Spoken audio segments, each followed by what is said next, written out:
Alright guys, so I'm outside of a 2018 Honda Accord. This is the EXL with navigation. The first thing I'm going to show you is how to use the remote start on this car. So to use it, I press the lock button first, and then I'm going to press the remote start button, and I'll hold that for a couple seconds.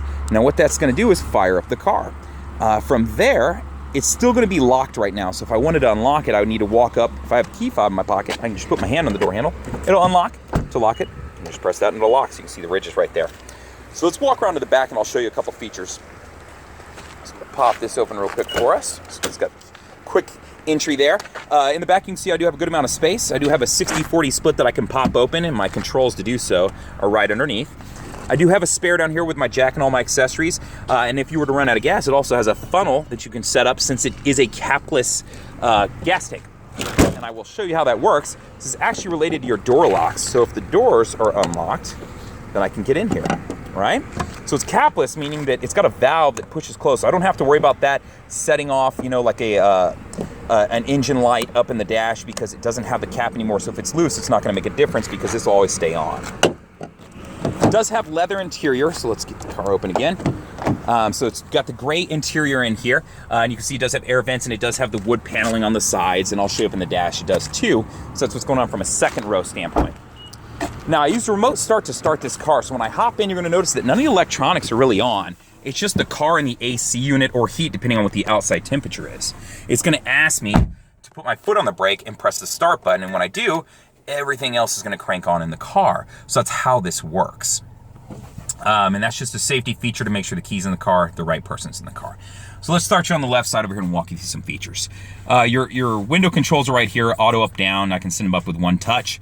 Window controls to lock them, my door locks, my mirror controls left and right in the pad. I do have memory seating, so I can set that up right here. It does correlate with the key, which on the back of your key, you'll have a 1 or 2. This one has a sticker on the back, but it would be right there.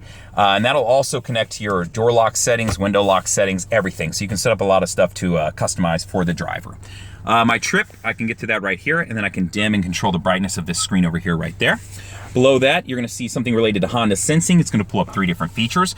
Road departure mitigation is on. Right now, my blind spot monitoring system is on, and my collision mitigated braking system is on.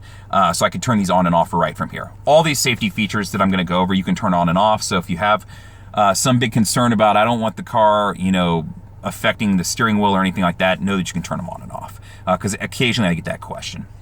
Now the home button down here is going to pull up some menu screens up here, and I'll briefly just touch on these. You can look through them. Tachometer, you know, your range, fuel, that sort of thing, as far as tripometer information, speed and time, if you want to, how long your trip has been, whatever audio you're listening to, Bluetooth. Navigation will give you a turn-by-turn direction, or it'll show you a compass. Traffic signs, this one's a really cool one.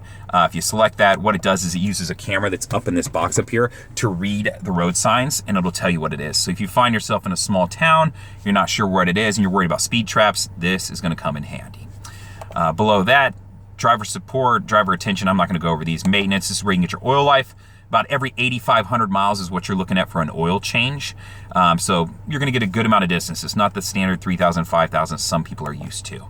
It does use a synthetic blend, so it's not full synthetic. If you're curious about the oil, I want to say it's OW20, and it'll say it on your fuel, or excuse me, your oil cap in the hood.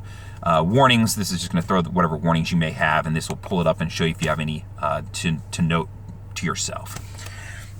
My volume controls are right here. To jump between tracks or to skip between favorite stations would be right here. You saw me, I was toggling through using this on the menu screen up there, so that's how I do it. I use my finger right there. And when I get to something I want, I select it like that. My Bluetooth controls are down here, so to answer a phone call, to hang up a phone call, and to use voice command, I can press this and you'll see this screen pop up, and I could say navigation, and then it'll take me to navigation. I'm actually going to back out of that screen with the back button, and I'll go over navigation here in just a second, but I just want you to know what this is for. Oops, I hit it again. So on the right side, you're going to have a couple controls. One is going to be well, actually 2 are safety related features. Adaptive cruise control. So if I have the main button on, you're going to see ACC and LKS come on up there, and it'll stay on. So if I get out of the car and turn it off and then turn it back on, these will remain on. ACC stands for adaptive cruise control. So once I've set my speed, I can set the distance it keeps between me and the car in front of me with this button right here. When I press that, I'll get boxes. The more boxes, the more space it keeps between me and the car in front of me. So that's how this feature works. So when I'm driving down the road, if I'm going 65, the guy in front of me slows down, it'll keep a designated amount of space, and it'll slow down. When I get out from behind him, it'll speed back up to whatever the speed I had set originally. Now lane keep assist, if I press this button, you're gonna see some dotted lines come on up here. Anytime those fill in solid, it means it's now reading the road. If you start to drift out of your lane, it'll correct for you and keep you in your lane. This works from 45 miles an hour to 90 miles an hour, and it doesn't work if you have your windshield wipers on, so just keep that in mind. It's a safety-related feature. So that's how this function works. So that's going over the right side. Left side over here, I have my lights set to auto right now, so it'll turn them on and off as I go. And then my fog lights controls are right here to turn them on, to turn them off. On the other side, you'll see my windshield wiper controls. I pull down to turn them on. They are intermittent, so I can affect exactly how fast they go. Moving over to the touchscreen. So the first thing I want to show you is all these buttons are customizable. So I can scroll around and I can move stuff around. So if I want to move stuff, I press and hold, and then I can drag it to somewhere new. And then once I'm done, I can hit done. So all of these, including these shortcuts up here too, I can adjust too. So I just want you to know about that. Your navigation is set up through Garmin, which I can use voice command to-dos, or I can also just tap on the screen and then look for things. So you can set up your home address in here. You can save in previous trips and you can name them. And I've made videos on how to do that. If you need help with any of this stuff, just let me know. Looking at current and previous trips, trends of stuff that's around in the area. If you want to search by category, you know, hey, I'm just looking for a certain kind of food or something to that nature, know that you can do it. It's Garmin. They're pretty good at what they do as far as navigation, so this should be pretty simple to use. If you want to go over here, you can get to your settings, and this is where you can start messing with stuff as far as like the map setup in your vehicle if you want to change it. So right now it's set up to a 3D map, so where you can see it, you can set it to just standard, or you can have it always tracking north. So just different things that you can do as far as whatever you'd prefer. So I have different options as far as what I can change this to. If I want a bigger icon, I can set that, and I can make a different thing. So I'll let you look through those features. If you have a specific question, just let me know. I'd be more than happy to help you out. My Bluetooth controls, to connect a phone to the car, I would go to settings. From there, I'll go to connections because I want to add a connection. And then let's go Bluetooth because this would be me adding a phone, which I can add up to 8 phones to a car, and then connect new device. From here, it's going to prompt me to turn my Bluetooth on. Once that's on, hit OK, and then they'll search for each other. So that's how that works. Now in settings, I do want to show you a couple features related to the vehicle itself. So you can see I have the driver 1 key on right now. Now what I want to show you is actually related to door and window. So your door locks are currently set to when you hit 10 miles an hour to automatically lock the doors. So that's the default setting. You can change that here. And then down below here, a little bit lower, your auto door unlock feature is right here. And this is where when you open your driver's side door, it'll then unlock the remaining doors of the car. And you can change that to a couple different things. The last feature is the walkaway auto lock. So I've turned this on. The default is to be off. What that is if I get outside of my car and I get 10 feet from it with the key, it'll automatically lock the doors. So if you're the kind of person who forgets and you get halfway into the grocery store, this is a great feature to turn on. So I just want you to know about this feature in case you don't. So let's move out of this screen. FM, I'm not really going to go over that other than to show you that it's pretty easy. It's digital, it's set up, and you do have access to HD radio stations. So let's jump back out of that. Smartphone connections, so this is where it gives you access to Apple CarPlay and Android Auto. And to do so, I would plug into the USB. The USB is right down in here, and it does have a picture of a phone on it, so it should be a good indicator for you. When I plug in, that will light up and either say Apple CarPlay or Android Auto. I then can select it. It'll give me access to my maps, my music, my messages, Spotify, Pandora. I mean, there's all kinds of different things you can access here, so really cool feature. Hopefully you'll take advantage of that. If you have questions about it, let me know. I'd be more than happy to help you out. Tripometer information, if I just want to get it visually here, I showed you earlier that you can have that same information over here. Just depends on what you want to see and where you want to see it. Scrolling over, there's a text message function. It'll read text aloud to you. Car comes with 90 days of satellite radio. You do have USBs that you can plug into, and you could get music that way, or you could, you know what I mean, just be able to charge your phone. So it just gives you some different access points. System updates to adjust your clock. And then over here, Honda Link is set up for a couple different things.